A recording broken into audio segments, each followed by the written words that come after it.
So I think he was diagnosed just before his birthday in March. Because of his liver condition, he was told, then that he was at high risk of developing liver cancer within 10 years, which was a heck of a shock to be told when you're 20 that you might have cancer in 10 years. And in fact, Sean said to me, well, Mum, they told me I was going to have cancer in 10 years, and when he was diagnosed, he was 30. To look at him, you couldn't see that anything was wrong with him. He looked healthy, he had an amazing cycling physique, and he had this incredibly sore shoulder all the time, so he's going to the osteopath. And apparently that is a sign that something's going on, going wrong with the liver. We got the phone call one evening late at night and he said, Mum, it looks like I've got cancer. I think he just said it looked like liver cancer. I think that was the first thing he said.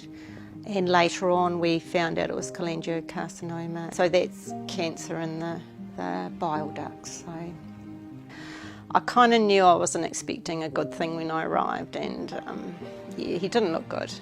Actually, when I arrived, his face was really dry and awful in his lips, so I'd give him a lovely moisturise on his face and comb his hair nice and just make him feel nice and clean. And we actually had Sean on this kind of exercycle thing. We'd get him on that and he'd cycle away, and while Dave and Michelle were there for that 5 weeks, it was nearly 5 weeks, he actually picked up and we thought, oh my God, he's going to get better.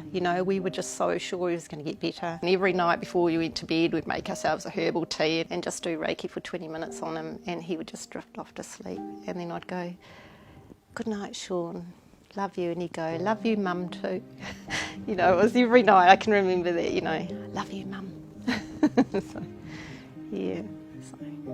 Pretty special, really. After Sean passed away, his boss Anna, he actually messaged our daughter Michelle and said, look, I've got this bike that I've purchased for Sean, I'd like to gift it to you. And then in the meantime, Michelle had sort of looked up the Taupo Cycle Challenge and looked at the charities and fundraising for that, and then realised, one of the charities is gut cancer. Dave decided, yes, he's going to do this 30th time round. It would have been his 30th time round the lake. And in fact, he was hoping Sean would do it with him. So he set up a page called Sean's Team. And he said, we're trying to raise $1,000. And so we raised, I think it was about $4,600. But oh my gosh, so it was pretty emotional coming in. And then when the boys came in, we've got a lovely video of Dave and he was just so happy. So yeah, that was a good day, and we all went out for dinner and celebrated that night, and yeah, it was good.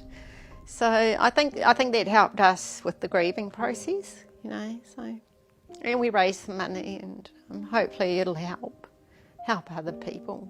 So yeah.